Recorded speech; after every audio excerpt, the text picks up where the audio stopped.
Like and subscribe and click the bell icon to get new video updates.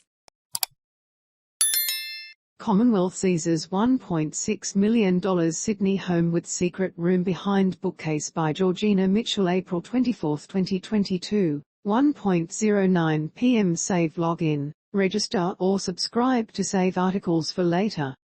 Share normal text size, larger text size, very large text size. The Commonwealth has seized control of a $1.6 million home in Sydney's south after federal police found drugs, cash and 2 secret rooms behind a bookcase during a raid in 2017. The 5-bedroom home, at Sylvania, was searched in April 2017 as part of an investigation into a Colombian organised crime group based in Sydney which was involved in drug importation and money laundering.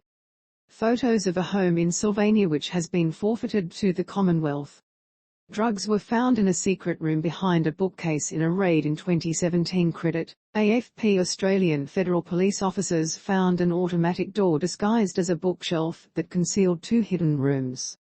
In a statement on Sunday, the AFP said the rooms contained cocaine, cannabis resin, mobile phones, scales, clip-seal bags, a substance commonly used to cut drugs, and equipment used to detect surveillance devices. More than $130,000 in cash and 2 imitation firearms were found hidden in other parts of the house, an AFP spokesperson said. Photographs of the brown bookshelf show it was filled with a series of fantasy novels, including some which appeared to be duplicates, as well as numerous Lonely Planet travel guides for Egypt, London, New Zealand, Hawaii, and Eastern Europe on a shoestring. More than $130,000 in cash was found in the home.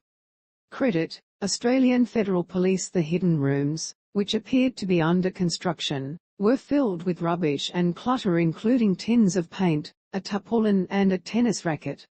One of the owners of the house was jailed for 3 years and 6 months in April 2019 after pleading guilty to a money laundering offence and the deemed supply of a prohibited drug.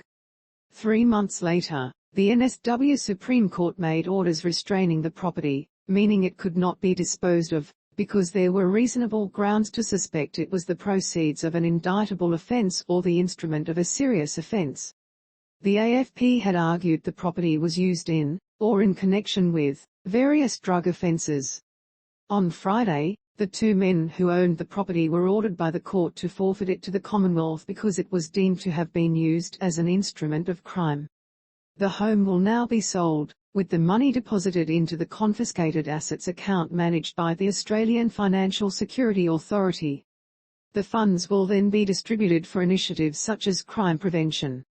Stefan Jurga, the AFP's National Manager of Criminal Assets Confiscation, said the seizure of the home was part of the agency's 2-pronged strategy of laying charges and seizing assets. The AFP wants to ensure that when offenders are released from jail they no longer have the spoils of criminal activity at their disposal, Jurga said. Law-abiding Australians work hard to buy their first home, they go to work, they pay their taxes and they save up for a deposit. Organised criminals flout their greed and often use violence in accumulating their criminal wealth. The AFP will continue to unleash maximum damage on the criminal environment, especially organised criminals who peddle misery into the community by trafficking illicit drugs. Our breaking news alert will notify you of significant breaking news when it happens. Get it here. Thank you for reading the Herald. This article is complimentary. Register or log in now to read more articles and unlock extra benefits. No payment required. Read more. Continue with Google, continue with Apple, or email address. Continue by continuing. You agree to your personal information being collected under a privacy policy and accept our terms of use. Hide content.